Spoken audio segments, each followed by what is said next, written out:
to bless our proceeding with a verse from Holy Quran with translation. Dr. Al-Ghabari is a scholar of Islam and a comparative religion from both Princeton University and Al-Azhar University. He's also the founder of Coexist and the Imam for our Islamic Community Center. Dr. Al-Ghabari, please.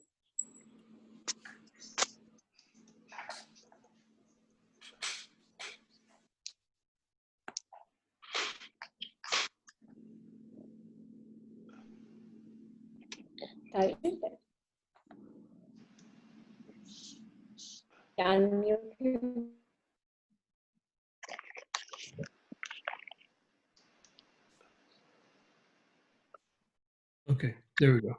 Hi. Thank you, Saba. Salam, greetings to everybody for joining us. I was asked to begin the session with reciting a verse, or reflecting on a verse rather, as it relates to race. So the verse I selected is, O you who believe, Ya ayyuhan nas, O mankind, we have created you from a single male and female, and we have divided you into nations and tribes so that you may know one another. Indeed, God is all-knowing. يا أيها الناس إن خلقناكم من ذكر وأنثى وجعلناكم شعوبا وقبائل لتعارفوا إن أكرمكم عند الله أتقاكم إن الله عليم خبير. And this is one of the most powerful verses in the Quran, as it is a verse that is unique in that it addresses all of mankind, not just those that believe in the message of Islam, but all of mankind, to indicate to us that we have a shared humanity and that the plurality of the human condition is something that is intended by the Almighty. And then God says, but those of you that distinguished are distinguished from each other, or are the distinguishing quality is your awareness of the ultimate truths of reality, of the ultimate truths of God, to be God consciousness. God consciousness, taqwa, is Islam's solution to the problem of race.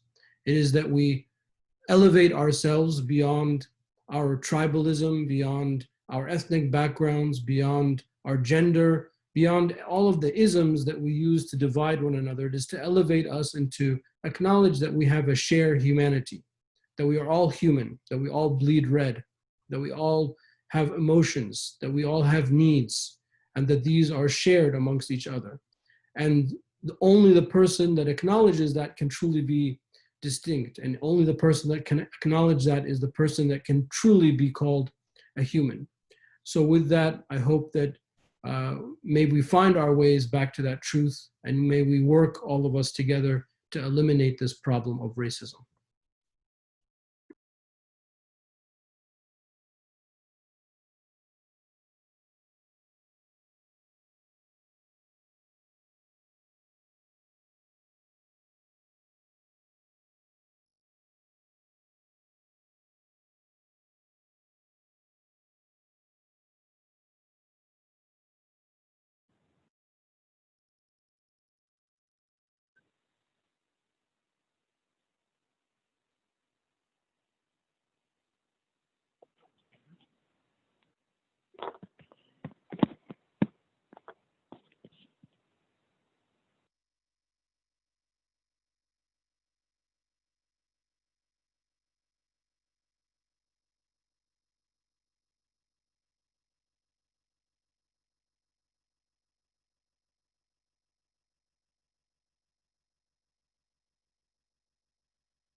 Okay, great. Thank you, Sadiq. Welcome, everyone. I would like to welcome you all to the MCMF African American Equity Fund launch event. We are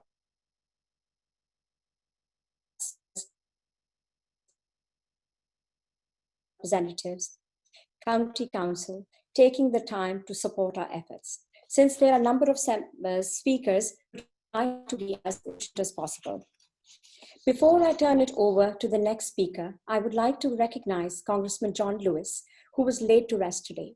He was an American icon and fought for racial justice and equality, not only on behalf of the African American community, but for all people.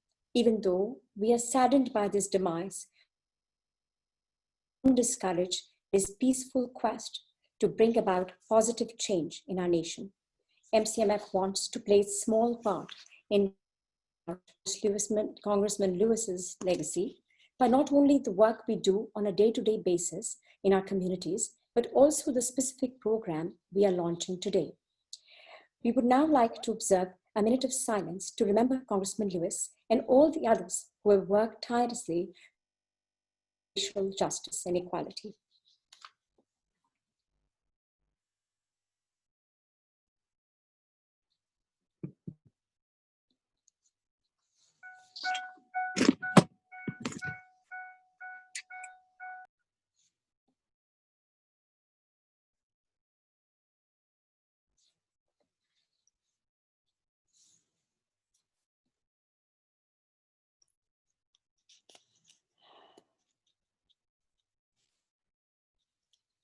Thank you, everyone. Now I would like to invite Mr. Jameel Alam Johnson, President of Prince George's Council, Muslim Council, and lobbyist for a New York-based fintech company, where he's the co-lead of the Global Black Affinity Group and a member of the steering committee of their diversity force. Mr. Johnson would like to say a few words about racial and social injustice. Mr. Johnson. Can everyone hear me okay? Yes. Well, assalamu alaikum wa rahmatullahi wa barakatuhu. I want to thank you very much for holding this forum and for the effort that you're putting forth. I certainly want to give acknowledgements to Senator Van Hollen for joining this meeting tonight and for the work that he does on Capitol Hill. I have a chance to work with him in his office, both in my private capacity as a Prince George's County Muslim Council and my professional capacity in government relations. And we need more elected officials like him who have the concerns that he has working for us on Capitol Hill. And I know he has a big job going on right now. I will tell you, it's been a very interesting couple of months, since the death of George Floyd, Breonna Taylor, Ahmaud Arbery.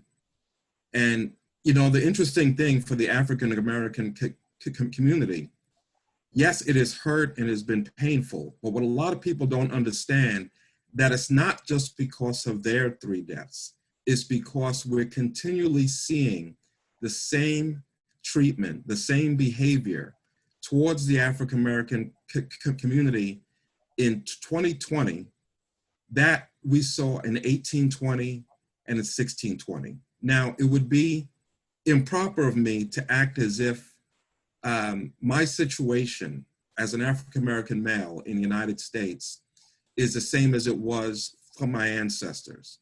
My great-grandfather and great-grandmother were Virginia slaves back in Fluvanna County. So the number of generations, some of you may even have great-grandchildren that you know. So think of how really short a time period that actually can be. But I think what's been very interesting, and I found this on my job and I found it in a number of different places in society right now, is that that which we have always known, that which we've always dealt with, a lot of people are waking up to now. Technology is a part of that, because nowadays something can happen in one area that you're not familiar with, and it will be streamed all over the world in a matter of moments.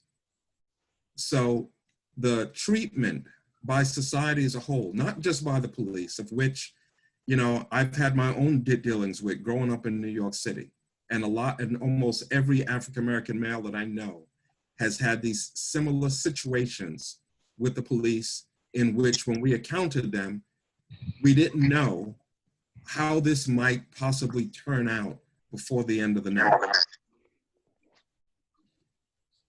So for other people, including particularly our brothers and sisters in faith, to be able to see and understand and to wake up to some of the realities that we've been dealing with, becomes very refreshing. And it gives a degree of hope to the larger community that perhaps now America is ready to take that really much larger step toward racial justice and equality. We thought we may have seen it after Rodney King. We didn't. We certainly saw some of it, and you mentioned the death of John Lewis, whose funeral was on today. I got a chance to meet him many years ago in New York when he did a fundraiser for my former boss, Gregory Meeks. I've worked with his office in the past, and yes, we definitely lost a significant icon in this world. But hopefully, we will not let his memory just be a day of mourning. But it was really for him and people like him, it's really all about changing society for the better. It's about justice. It's about equity. It's about fairness. It's for all the things that you've heard Dr. King and other civil rights fighters and freedom fighters fight for. You know, so the question becomes, particularly for us as Muslims, understanding that justice is one of the things that we are here for. This is a part of our deen. This is what we're going to be judged on, what efforts we make on the day of judgment toward justice and equity for everyone. And it starts first at home, you know, and if you live here in America, now this is home. Many of you come from elsewhere and you're concerned about your home there, but you've got to be concerned about home right here. And I have no doubt this is the reason that you came together tonight. And I've had calls from a few people letting me know that this effort was taking place. And I'm very appreciative, and I ask Allah's blessings upon you for it. No, I know you didn't spend a lot of time to want to come listen to me, so I'm not going to take a lot of time. And obviously the senator is very busy right now and certainly want to hear from him. But any way that I can help you in understanding and connecting you with organizations that may benefit from this, so so the funds that you raise can be best used toward racial justice and equity, please let me know. I'm supportive of the effort. I'm supportive of you, and may Allah bless you for your effort. Assalamu alaikum wa rahmatullahi wa barakatuh. Thank you so much, Brother Johnson. We have Senator Chris Van Hollen joining us. Senator, I'm going to introduce you. Senator Hollen was elected senator in 2017. He's a strong advocate of equal rights, equal justice, and equal opportunity. Before becoming senator, he served as the U.S. representative for Maryland 8th Congressional District. Senator Hollen serves on the Committee of Appropriation, Banking, Housing, Urban Affairs, Budget, Environment, and Public Works. Honored to have you with us, Senator. The floor is yours. Well, thank you, Asaba. Can you hear me okay? Absolutely. All right. Well, I want to start by thanking you, Ms. Rashid, and to Mr. Johnson, and to the Muslim community in Maryland for bringing us together this evening in solidarity with the Black Lives Matter movement. And like the two of you, I do want to start by remembering the incredible life of John Lewis. We witnessed his final homegoing today, and all Americans, I think, owe a huge debt of gratitude to John Lewis and so many like him who put their lives on the line for the sake of what the Imam referred to is our common humanity, a fundamental understanding and belief in equal rights and equal justice and equal opportunity for everybody. That's what John Lewis shed blood for. That's what he fought for. That's what he got in good trouble for. That's what he got in the way for. And we all have to do that. We need to remember him, but the best way to remember him is through the kind of actions that he would want us to take. And what you're doing today in raising funds for the African American Equity Fund is part of that effort. And I want to thank the Muslim community, and especially, of course, the Montgomery County Muslim Foundation for taking this step.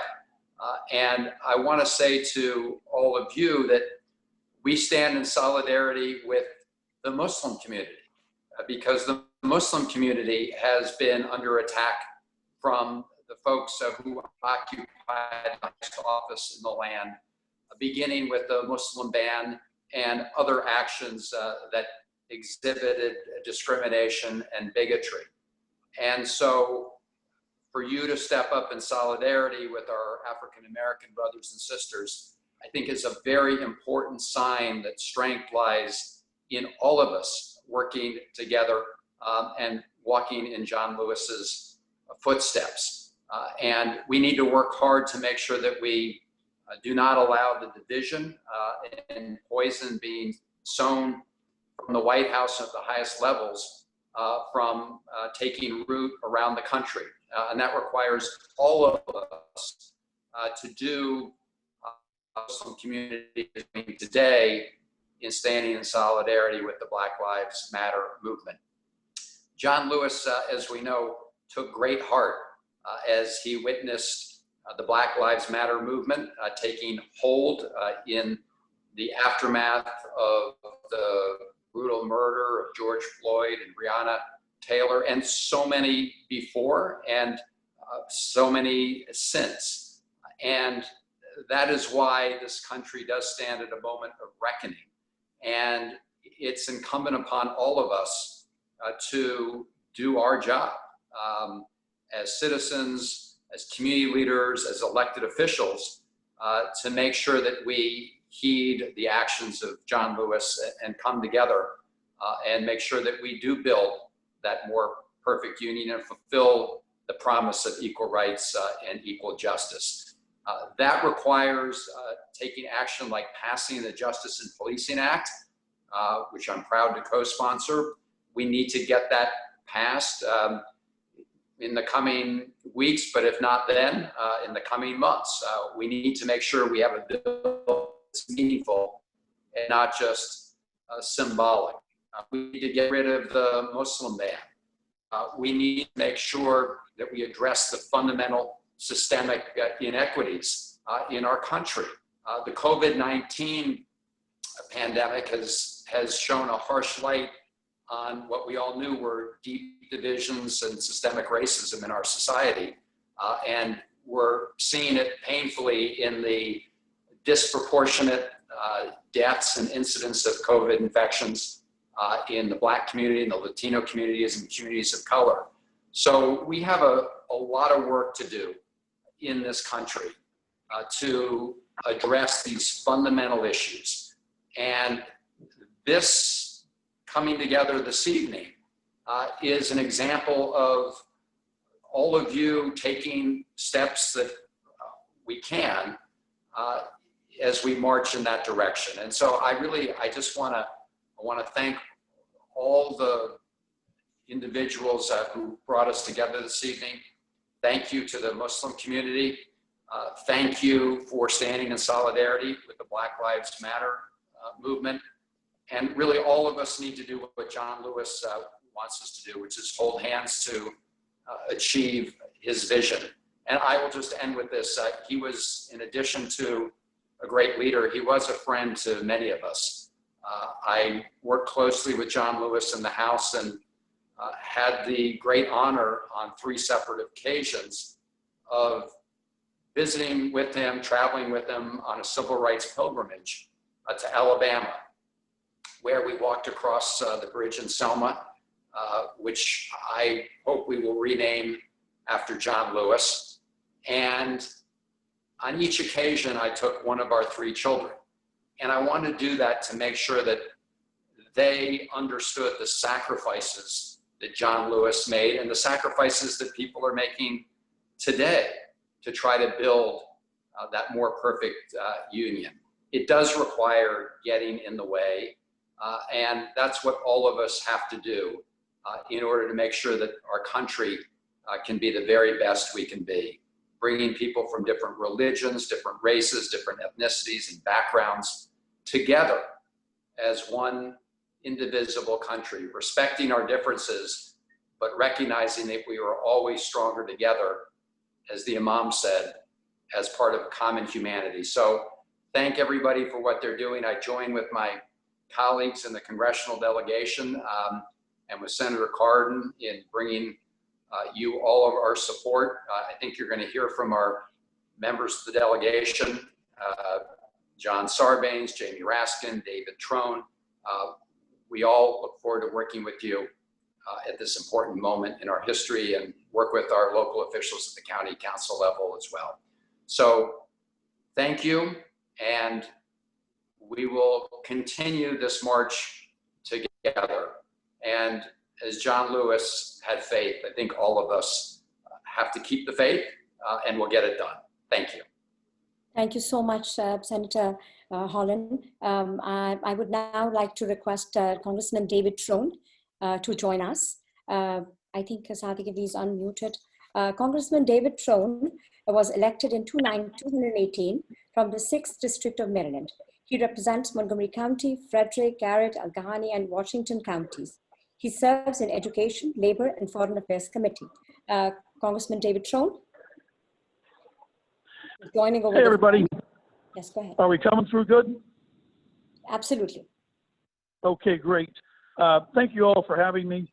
I want to thank the Montgomery County Muslim Foundation, most importantly, Tufal Ahmad for inviting me. Thank you. And the foundation has long been a pillar of our community. During this global pandemic, in protests over the murder of George Floyd, your team, the Muslim Foundation, has stepped up in a big way, providing food assistance to thousands of fellow Marylanders. Tufal, you've been a great member of my advisory board, my Muslim advisory board. I really appreciate your counsel and the other members of our Muslim advisory board as we try to celebrate the diversity is our strength in America. And every time we're in a mosque together, we talk about that importance of diversity, and that's what's made America the country we are. But now we need unity, and that's what you folks are showing today with what's happened with George Floyd. So this is the time for our country to come together, as Senator Van Hollen said. We've got a different world today with COVID-19. Congress has done a lot to combat the virus, trillions of dollars to support families, small business, and race for a vaccine. But we've got to do more. We've got to figure out in Congress how to be bipartisan. We need the Senate. We need the Senate Republicans that come together with us to provide support for those that are most vulnerable. The virus isn't the only thing that's been facing us the last few months. Systemic racism in our institutions has been brought to the forefront. Thanks to many leaders and also young people who've been working on these issues for many years. Let's be clear, Black Lives Matter. We cannot live up to the legacy of American hero that Senator Van Hollen just spoke about, John Lewis, who was buried today. If we don't acknowledge that Black people are treated differently, and we have to change that. Early on, I met John Lewis even before we were brought in, and twice I've traveled. Both years I've been here, I've traveled to Selma with Congressman Lewis to be there, to walk the bridge with him, to understand what happened in Montgomery and Birmingham and Selma and all through this country, and understand where we came from. And I talk about all the time the journey that we've had from slavery to Jim Crow to mass incarceration, a journey that we are still have, unfortunately, a long way to walk. And we've got to continue to walk this journey together and stop the systemic racism that's there. But the best way, as John Lewis knew and talked about, is getting out to vote. So I really implore this group, and I implore all of our groups, celebrate our diversity, that voting is the most important thing we can do. And we heard the president weigh in today, implying that he had the authority to postpone an election. He doesn't have that authority. does not have that ability. But we need to move forward and move away from this period of divisiveness and just total lack of compassion, and bring back to Congress and to America why I came here. And that's to focus on compassion for each other, civility, and respect. Respect for everyone's differences, respect for our religions, respect for everybody, and so we can celebrate those differences. And of course, competence. We have no competence in the executive branch. We have nothing but incompetence, and we're paying for it with over 100 and some thousand lives. So we need these values more than ever. And the work you're doing today, supporting Black Lives Matter, is just absolutely crucial. It sets the tone. We need each other, celebrating our diversity. And as always, any issues that come up, our office is here to help. We've had over 2,000 inquiries from people that need help on unemployment compensation, PPP, PPE.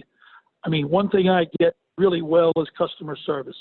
I am here for you folks, Democrats, Independents, Republicans, doesn't matter who. We're here to help the folks in the district, and then we're here to lead from the front and talk about why diversity is so crucial to America's success. It's made us who we are. So thank you for your compassion that you've shown to the community. It's so important that this time we stand together after the murder of George Floyd, and we live up to the values that John Lewis espoused. Thank you very much, and I appreciate being here tonight, always. Thank you so much, Congressman David Trone.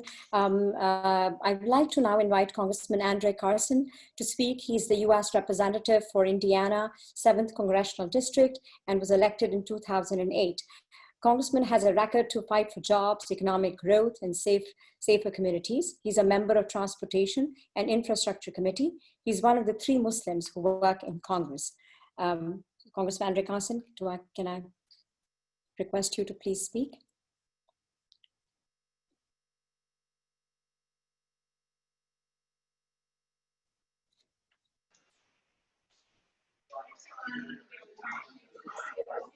Hello. Hello, Congressman Carson. There you are. Yes. Well, we're in the middle of votes, so as you can see, we're in between votes. But I do want to say thank you and thank you to the Montgomery County Muslim Foundation for inviting me here to speak. I really want to talk about the importance of the program, but I certainly want to thank Ambassador Siddiqui, Dr. Rahman, Brother Ahmed, and Brother Shafiq Khan. I think what's important is this new program called the African American Equity Fund, which is critically important because it shows your solidarity with the Black Lives Matter movement. I think it's important for Muslims to be strong allies, particularly during these very critical times, because our religion has always been committed to the cause of social justice for all people. And so many Black people have been brutally murdered, and their killers oftentimes are those who are supposed to serve and protect. As a former police officer, I can speak directly to this issue. But I think that these massive injustices must end. I'm incredibly engaged in this fight in Congress with allies and friends. But, I think it's important that you all contact your representatives and your senators and encourage them to pass the George Floyd Justice and Policing Act. It's a very sweeping and bold piece of legislation that I think dramatically reimagines policing in our country. For example, one provision that I fought for was to have a mandatory dashboard and body cameras to eliminate no-knock warrants, banning chokeholds, and ending qualified immunity for police officers. So we want to continue to protect Black lives, but we also want to continue to protect Muslim lives who are being targeted, Muslim lives who are being surveilled constantly by law enforcement agencies. And I think that your generous donations help to keep efforts like this alive, and your contributions and your work allow us to leverage our very important voting bloc as we near the general election, and we'll need to have numbers that show up and really unseat a president who is not only fit for office, but who is good to our community. So know that you have allies, and Brother Salim, Brother Andre, and know that I'm here for you. And thank you so much. Eid Mubarak, Jazakallah khair, Salam alaikum. And I have to go before they call the next vote, but I want to say I love you and thank you for having us on the call. Thank you so much, Congressman. I'd like to now request Congressman Jimmy Raskin, if he's here.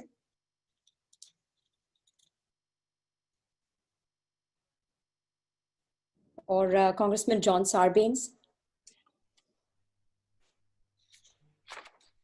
Hello? Congressman? Okay, Yes. you're here. Okay, so Congressman, welcome. Congressman John Sarbanes is from the 3rd Congressional District of Maryland. He was elected in 2007. Congressman is from Baltimore. His father was a senator. He serves on the Energy and Commerce Committee. So Congressman, welcome. Thank you so much for joining us today.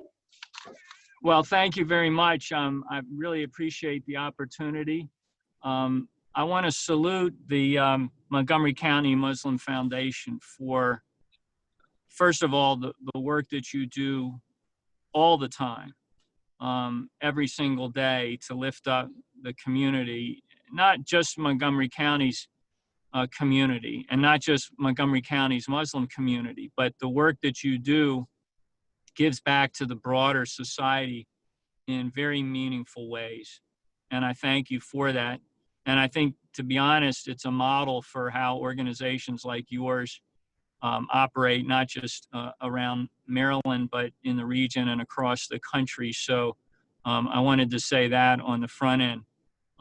Secondly, thank you for doing what many organizations are doing right now, which at a moment of great stress for our country, not just the stress that we are feeling from the pandemic, but the stress that's coming from the severe economic dislocation that people are experiencing. And we got these numbers today that demonstrate just how cataclysmic the economic fallout has been.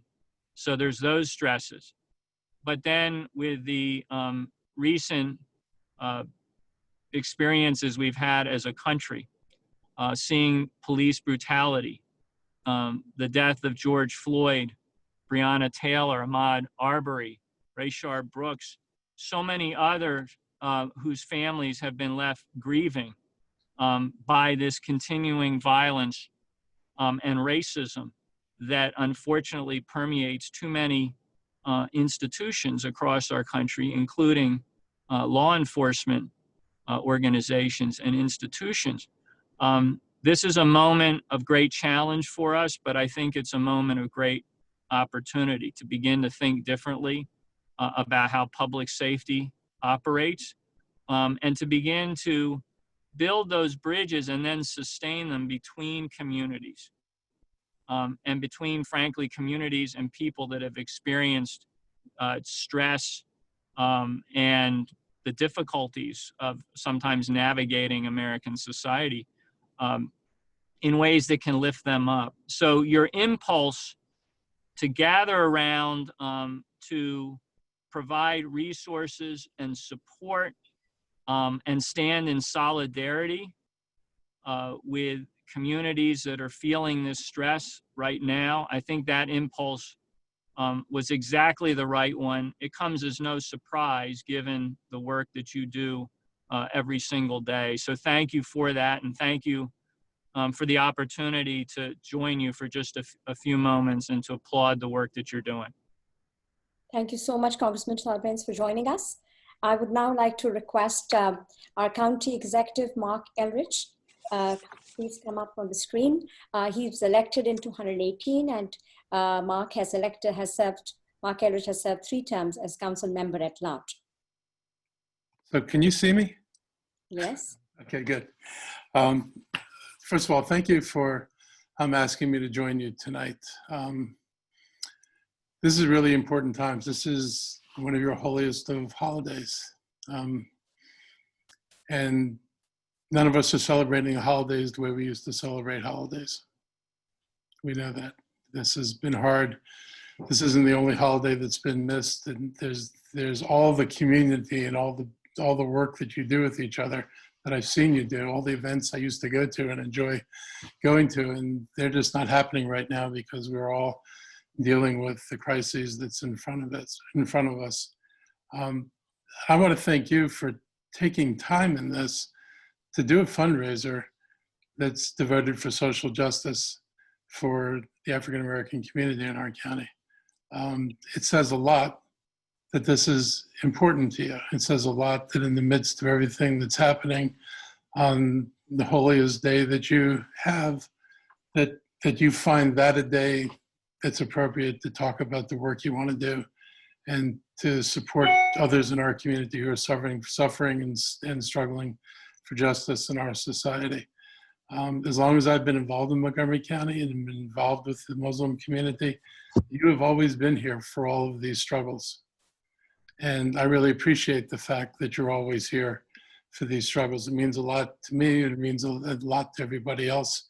And I think you know that the work you do makes a difference. Your community contributes so much in so many ways, from the health clinics to the food drives to all the other work you do. You help make Montgomery County better.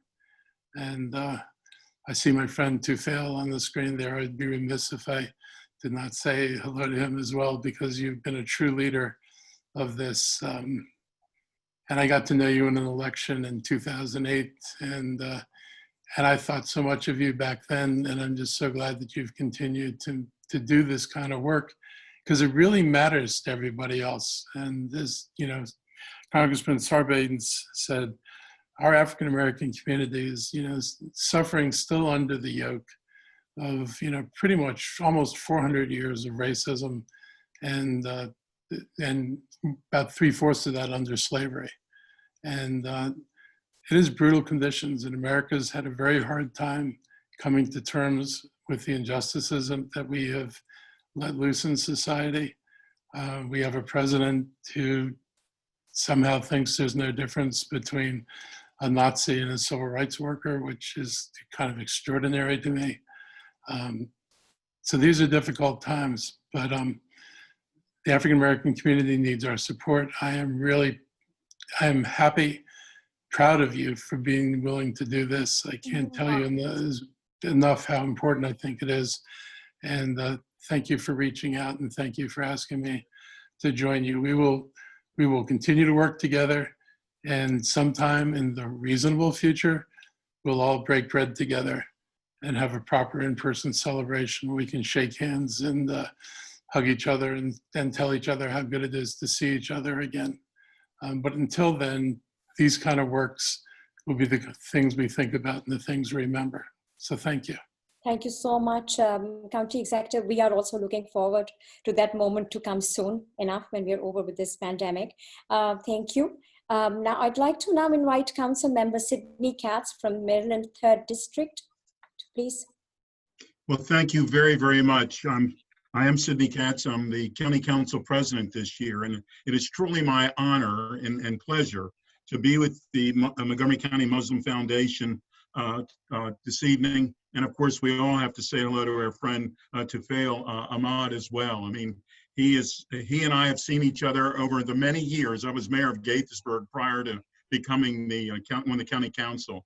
And Tufail and I actually saw each other many, many times and always had wonderful conversations.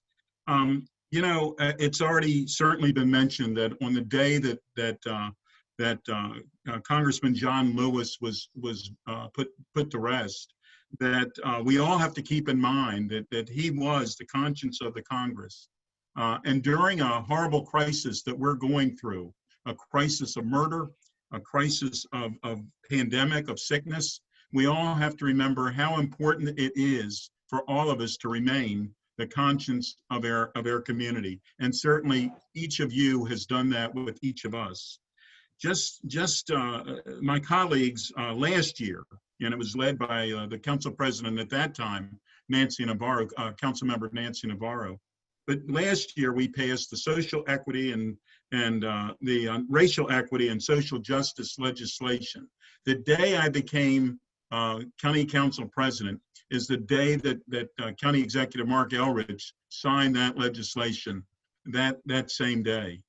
And of course, we did that before there was the horrible situation of a George Floyd or the horrible situation of Breonna Taylor. But we did that because we knew, and it was passed unanimously and signed by the county executive, we knew how important it was to send the proper message. And so that is what we have continued to do.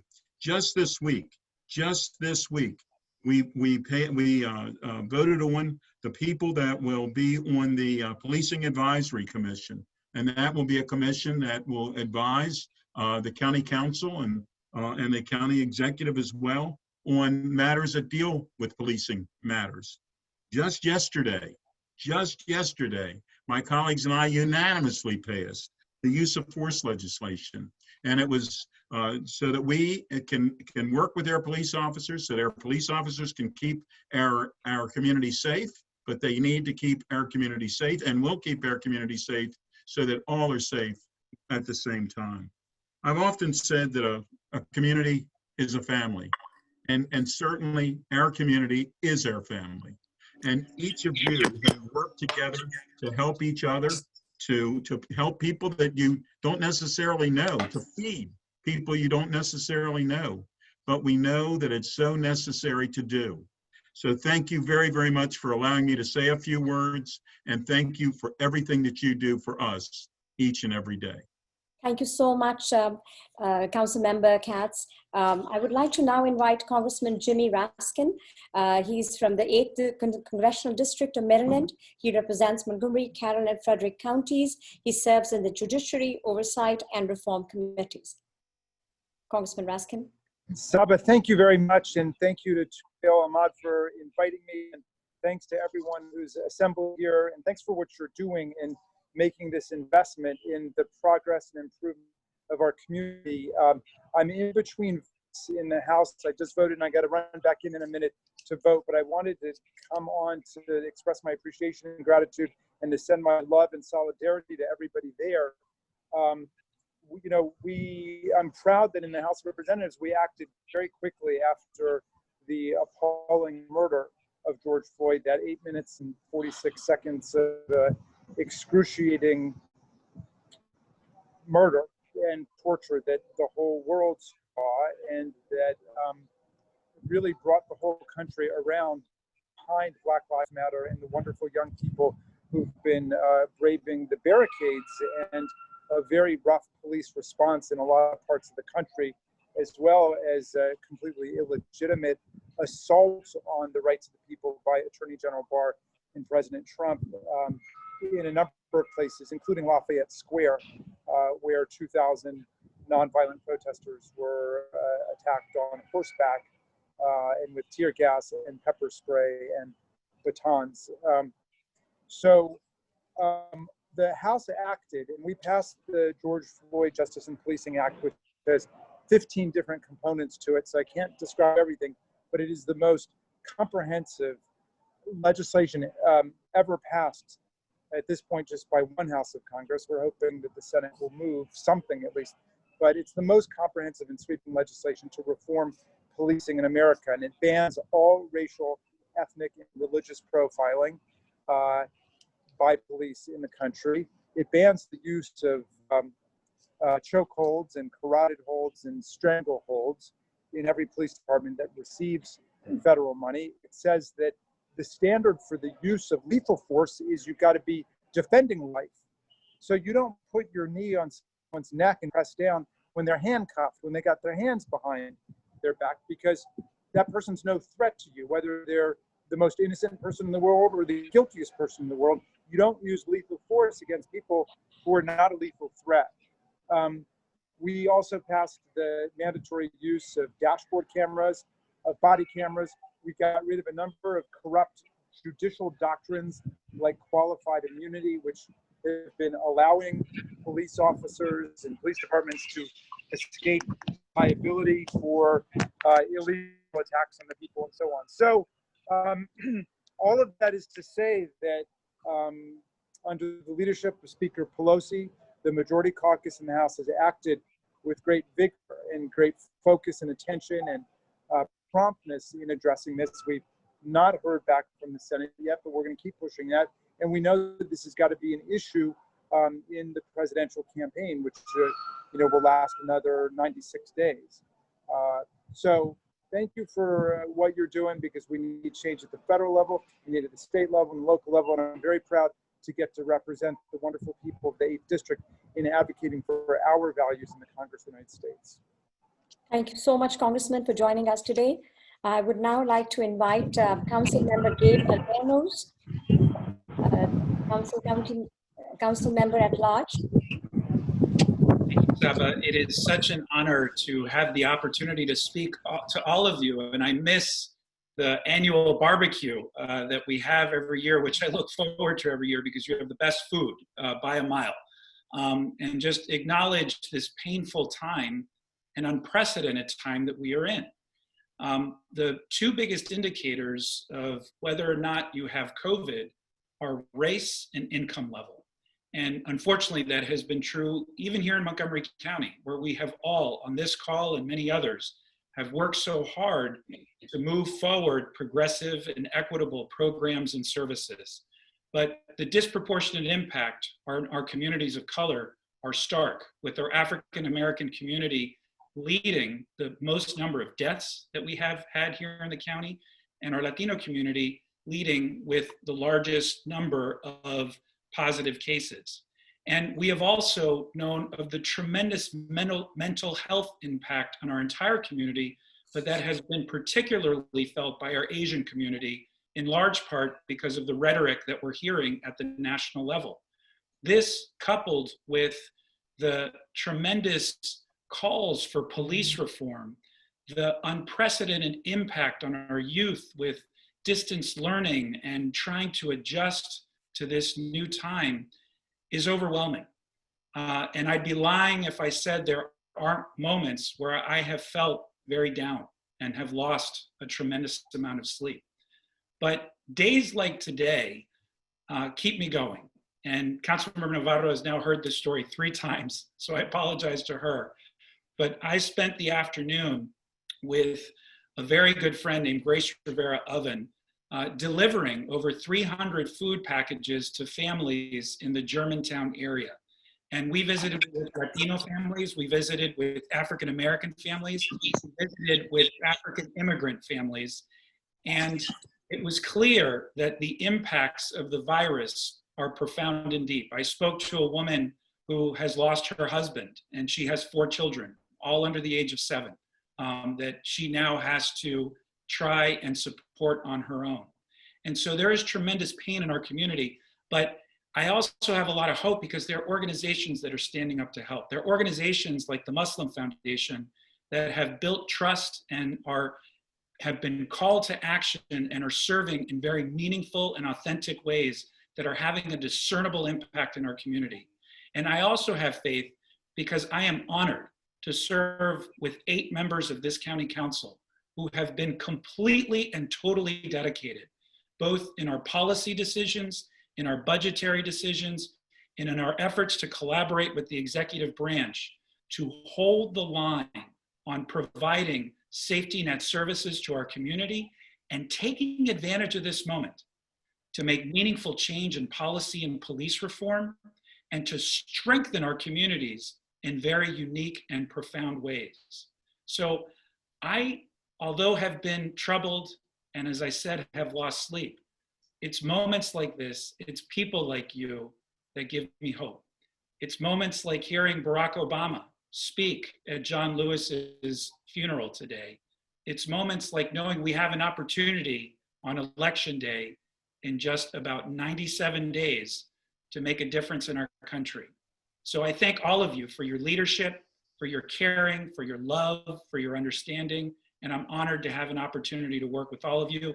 We need you now more than ever. Thank you. Thank you so much, Councilmember Albornoz. Now the next Councilmember Nancy Navarro is online. Thank you so much, Ms. Rashid. And thank you so much to Fail Ahmad for the invitation. Thank you to the Muslim Foundation for all the years of dedication to our county.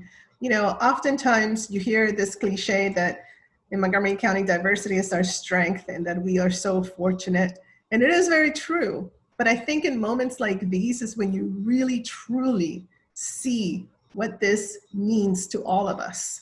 The fact that in your most holiest of holidays, you have decided to do this very wonderful, yet albeit, you know, strange and unique way of doing the fundraiser, but that you've done it to dedicate funds to help our African American youth be able to access even more opportunities. It just speaks volumes to who we are and how much it is that here in Montgomery County, we believe in that wholesome value of community.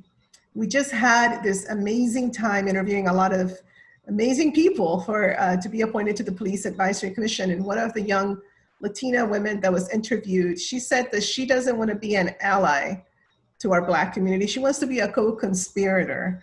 And I really like that term because I think it speaks to the times that we are facing in this incredible moment of these twin pandemics, of this health pandemic, as well as the issue that has been for so long front and center, but now it's just in your face, which is the racial injustices in this country.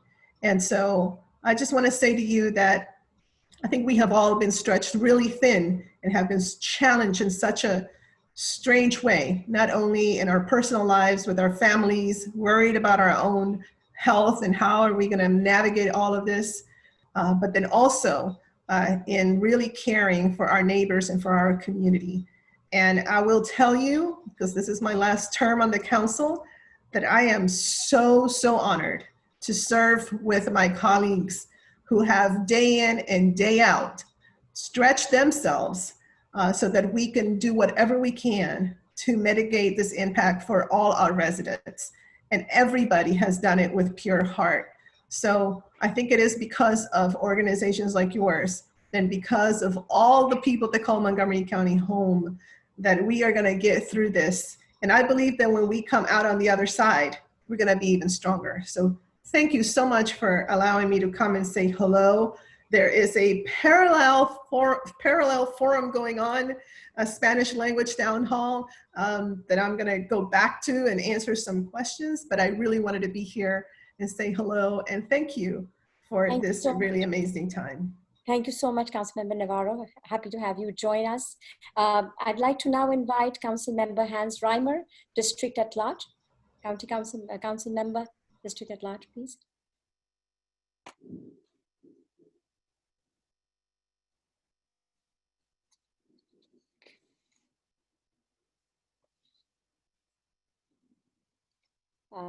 I don't know whether he's online at this point of time, so I will move on to Councilmember Will Javando at Large.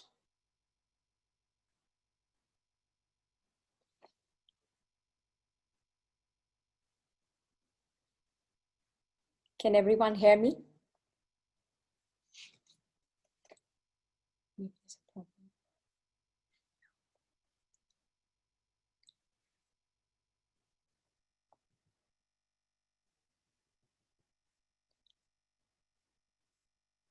I think it's been muted.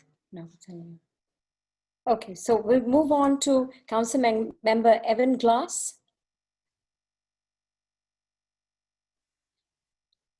No, they're all there.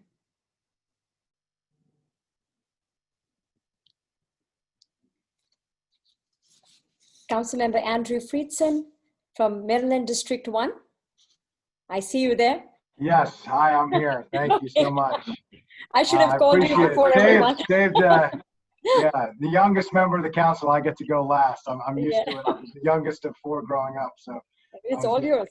Going last, but happy to step in. There's a lot of other things going on tonight, but I'm really proud to be here with several of my colleagues and can speak for the rest, because I think we're all united in our appreciation for everything that you do and our gratitude for all the work that you are doing in our community at such a critical time. You know what? I love the title of the event, Faith in Action. I think of faith, you know, not as a feeling that you have, but at choices that you make. And you know, one of my favorite sayings is the most beloved deeds are the ones that you do consistently. And you all live that and embody that every day. It's not the one-off choice of doing a good act or looking out for a neighbor one time. It is the consistent action and commitment to support neighbors who need help that defines what makes our community what it is, and represents how important you are and the work this organization is to making Montgomery County such an important place. And never has that been more important than right now, with all the challenges that you heard from my colleagues that we don't need to hear about because we see every day, and it breaks your heart. But in the moments of crisis, we show our character, and I have been so incredibly proud of our county and our community, and the way that the council has stepped up, and we've done it together. And it's been a public-private partnership in so many different ways. And I am incredibly grateful for all of the work that you do. And you know, it really is a testament. During this crisis, I have been amazed as many people who have reached out to our office needing help. We've had just as many people reach out to our office to offer help. Many of the people, several of the people on this Zoom call. And it just is such a testament to the greatness of our community being defined by the goodness of our people. And that is what you are and who you are, and why Montgomery County is such a special place. And there is a lot of suffering right now. We have a lot of challenges right now, but everything that we need to overcome them, we have. And that starts with each and every one of us. And appreciate your willingness to share your time and your talent and your treasure, and being willing to both collectively and individually live your faith by the choices that you make consistently, by the actions that you take consistently, and by the way that you treat each other, and that you treat our neighbors, and that you commit yourself to look out for the least, the littlest, and the last among us. And never has that been more important at a time when, at this crisis, when the cracks in our society that have been there all along have been blown wide open for everybody to see. This has forced us to address it perhaps in ways that we had ignored or avoided before. It can't be avoided anymore. And you've been there from the beginning. You've been there before other people were addressing this. And fortunately, I think there's more backup than we've ever had before, because we have more challenges than we've ever had before. But I am more confident than I've ever been that we're going to overcome them together. And you are truly a model for how this can work, how this should work, and how faith can lead us in a way that is inclusive, in a way that is supportive, and in a way that lifts up everybody around us. So thank you to Tafel Ahmad, thank you to Saba, thank you to each and every one of you, and I am truly grateful for everything that you do and for allowing me to join you this evening. Thank you so much, Councilmember Friedson, for joining us. I'd like to now request if any of the council members at large are here, Congressman Hans Reimer, just check, because somehow maybe he's here and we cannot recognize by his number or anything. Or Council Member Will Javando at large, Council Member Evan Glass at large, or Council Member Tom Hacker, District 5. If not, then we would like to move ahead with the program. And if they do come in, we can definitely invite them to speak. I would like to, now that everybody has been done, I'd like to now give a short presentation of what MCMF does. I know I feel from everyone that everyone has a brief idea of what MCMF is, but I'll go ahead and quickly flip the slides and just focus on what we did during the COVID-19 pandemic. So let me just, if everybody can see my screen. So Montgomery County Muslim Foundation is a nonprofit. It's a 501c3 based in Maryland. And okay, so this is it. Our mission is to feed the hungry and help the needy. Our vision is to hunger-free and create a hunger-free and hate-free community. Our programs are diverse: food pantry, where we participate in the Manna Food Drive, Feed the Homeless programs, Holiday Gift Basket, Ramadan Refugee Basket Program, Winter Summer Clothing Drives, Refugee Rehabilitation Programs, the Zabiha Annual Meat Distribution Program, Youth Education and Leadership Support Program, Senior Support Services.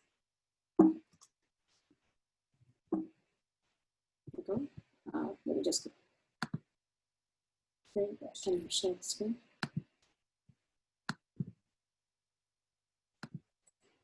Sorry about that. Can't see your screen, Saba. Right. Now it's, yeah, now we can. Okay, Women Empowerment Group, and we do interfaith events. So how do we move the screen? So just during the month of Ramadan, we distributed 14,700 pounds of food to the refugees and to the Montgomery County residents. So this is just a snapshot of that. We have,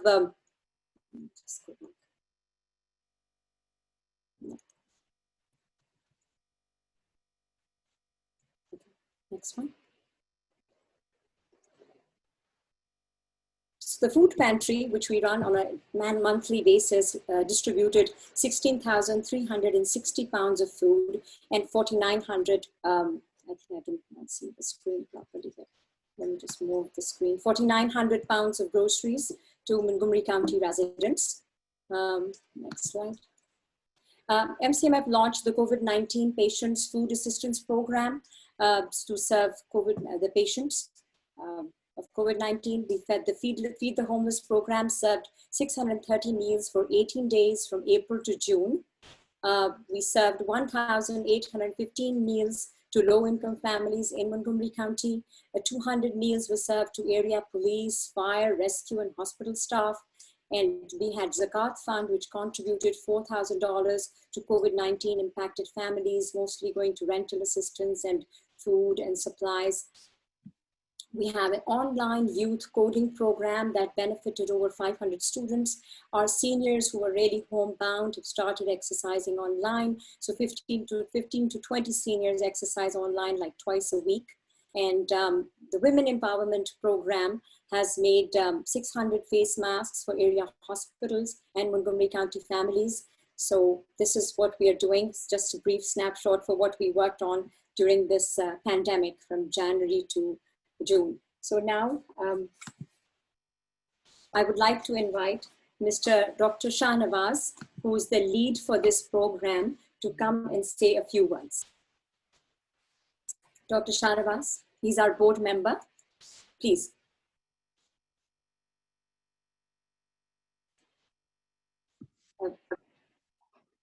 Assalamu alaikum.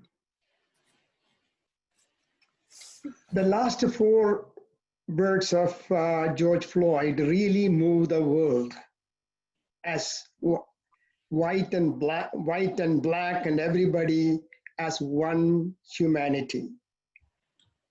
Racism is in fact destroying our country, our brotherly bonds also. And the laws can make people to obey, to tolerate others. But the root cause of racism is the failure of spirituality. That is why all Muslim communities in Montgomery County dedicated this day as a day for prayer and fasting for national unity and racial equity. On this day, we are launching the Afro-American Equity Fund to help our brothers. Thank you, and ask all the Muslim and everybody else to contribute to this fund to be to help our disadvantaged among the Afro-Americans. Thank you. Thank you so much, Dr. Shah Nawaz, for leading this effort. We have Reverend Caseman online. So Reverend Caseman, can I have you on, please? Thank you so much for joining us. Thank you. I'm in awe tonight, knowing that this is your holiest of evenings. And if there is ever any doubt about whether your faith is a matter of words and proclamation and not of deeds, this fully answers that. It's an example for all of us of every faith and no faith. I agree with everyone else that has spoken. There have been points when I have been more than disheartened. But today, watching the sharing in that memorial service for John Lewis, I was moved to tears any number of times, and connected with the fact that that's my spiritual family. And you are my spiritual family. People who are sufficiently grounded in faith to envision a more beloved community and to be working together as we are in this effort. That provides inspiration and hope, and I agree with all of the officials who have talked about the fact that we have what we need here, and you're helping now to be activating all of us, not just to affirm, as we began saying tonight with Imam Tariq al-Ghahari, that we're all one people with a rich diversity of people.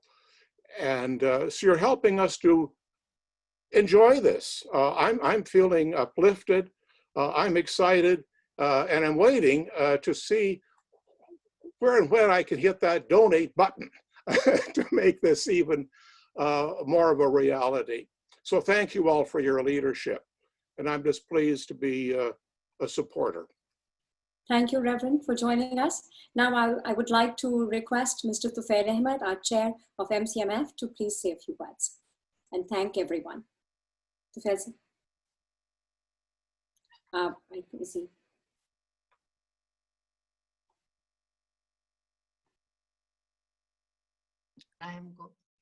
Hello, can you hear me? Yes. You can hear me? Yes. Thank you very much. I think Will Joando has called and he's trying to come. So he may come after we finish, inshallah. Then we will take him as a speaker. First of all, I want to thank all the distinguished guests who have honored us tonight with their joining in our program and supporting our efforts to serve our communities, and especially the program that we have launched today.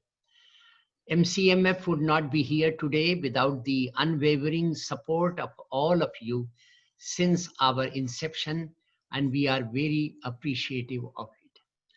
Second, we are all blessed to live in a great country that has provided abundant opportunities to many.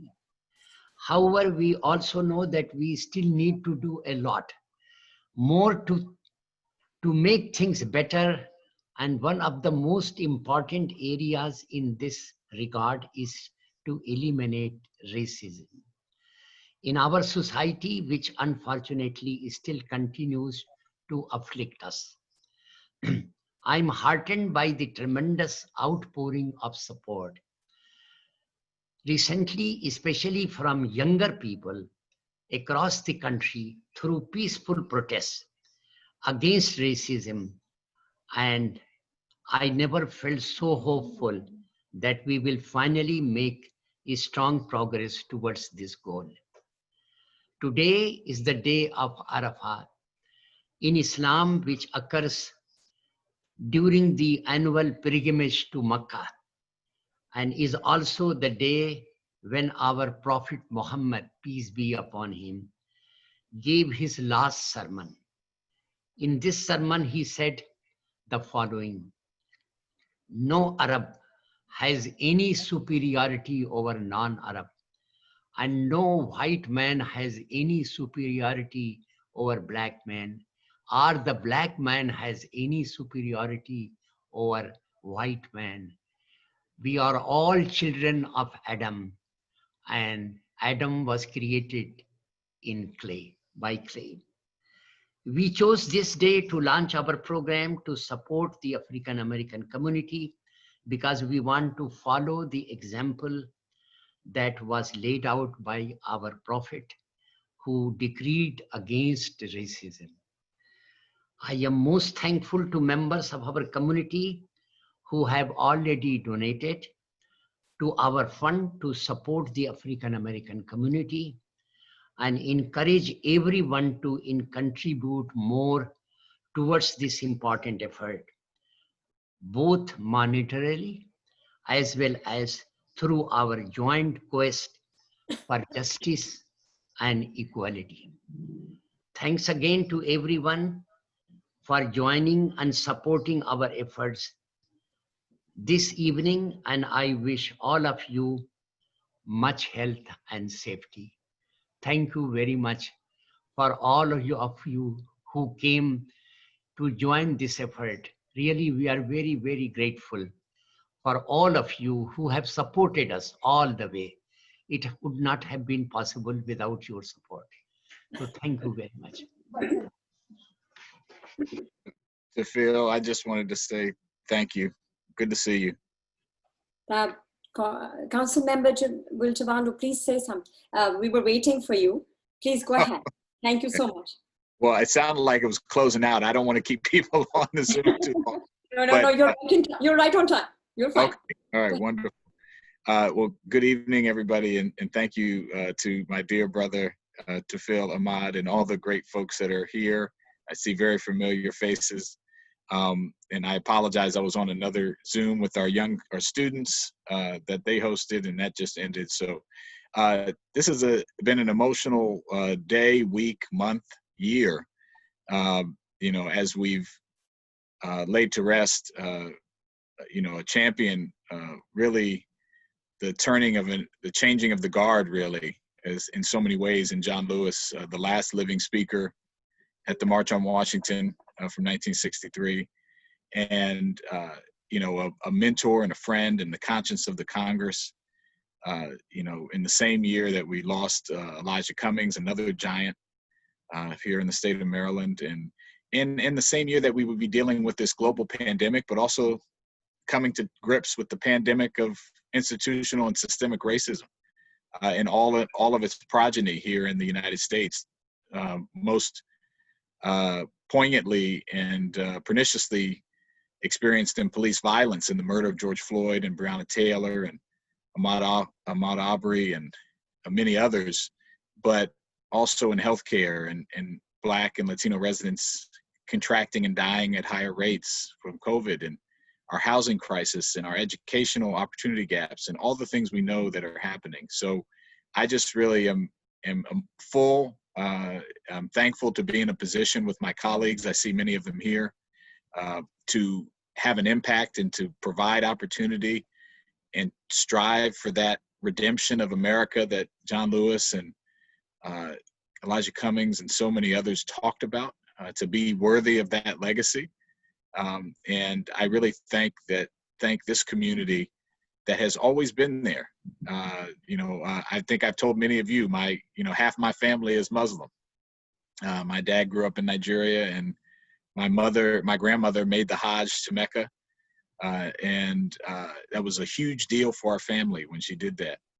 And so I understand the tenets of the faith and how you must lift up everybody and treat all, not be a respecter of persons, and treat everyone with equality and equity. So thank you for what you've done with your food distributions, having this meeting.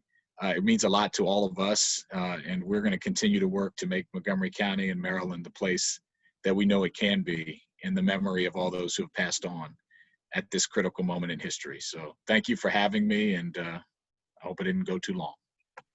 No, you're right on time. Thank you. So I'd like to thank everyone, all the congressmen, the council members, and everyone, all the guests who joined us today to make this event successful. I hope we can work together and get hold of, raise some funds for this cause. I hope you all have an incredible evening, and thank you so much for joining us. So, Phil, if you want to add something, you're welcome.